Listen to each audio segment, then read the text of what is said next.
అందరికీ నమస్కారం అండి. కంపల్సరీ ఈ వీడియో చివరి వరకు చూడండి. అలాగే ప్రతి ఒక్కరికి షేర్ చేయండి, ఎందుకంటే ఇది ఒక చాలా ఇన్ఫర్మేటివ్ వీడియో. ప్రజెంట్ హాలిడేస్ ఇచ్చి 1 వీక్ పైనే అవుతుంది పిల్లలకి. వాటర్ ఫాల్స్కి వెళ్ళి, లేదంటే సెల్ఫీ వీడియోస్ తీసుకోవడానికి వెళ్ళి, లేదంటే సరదాగా వెళ్ళి తెలియక చాలా మంది చనిపోతున్నారు పిల్లలు. రీసెంట్గా అనంతగిరిలోనే 3 ఆడపిల్లలు చనిపోయారు సెల్ఫీ వీడియోస్ తీసుకోవడానికి వెళ్ళి.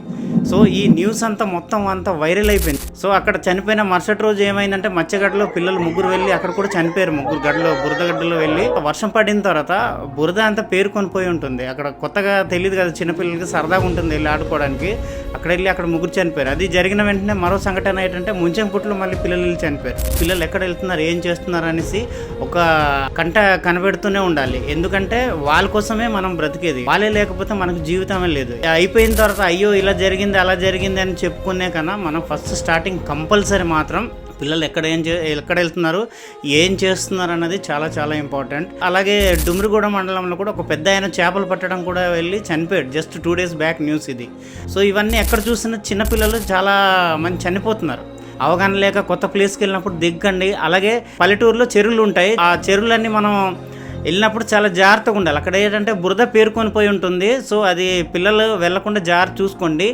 మూడోది ఏంటంటే సమ్మర్ టైంలో బీచెస్కి వెళ్తుంటాం. సిటీస్ సైడ్లో వెళ్ళినప్పుడు బీచ్లు ఉంటాయి. ఆ బీచ్లో వెళ్ళినప్పుడు ఏమవుతుంటే ఆ కూలింగ్ వలన మనం సరదాగా ఆడుకోవడానికి వెళ్ళి చాలామంది లోతుకి వెళ్ళిపోతుంటారు.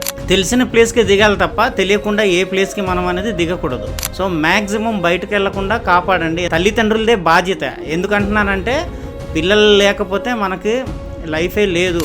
చాలామంది పిల్లలు లేక బాధపడుతున్నారు. ఉన్నప్పుడు కాపాడుకోవడం మన బాధ్యత. ఇంకొక విషయం ఏంటంటే ఇది స్టేట్ గవర్నమెంట్ కూడా చాలామంది పిల్లలు చనిపోతున్నారని అవేర్నెస్ కోసం మనకు ఒక పోస్టర్ రిలీజ్ చేసింది. అలాగే ఎస్పీ గారి నుంచి కూడా మన ఏఎస్ఆర్ జిల్లా నుంచి కంపల్సరీ ఒక పోస్ట్ రిలీజ్ చేశారు.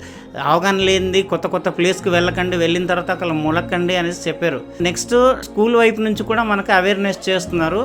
మన జిల్లా నుంచి కలెక్టర్ గారు కూడా ఒక పోస్టర్ రిలీజ్ చేశారు. అలాగే పోలీస్ వారి నుంచి కూడా రిలీజ్ చేశారు. ఇవన్నీ ఎందుకంటే ఎడ్యుకేట్ చేయడానికి. ప్రతి తల్లిదండ్రుల్ని కంపల్సరీ ఈ వీడియోస్ చూపించండి, వాళ్ళకి ఒక అవేర్నెస్ వస్తుంది. సో దయచేసి కంపల్సరీ ఈ వీడియో మాత్రం అందరికీ చేరేటట్టు షేర్ చేయండి. ఇది నా మరీ హార్ట్ఫుల్ రిక్వెస్ట్.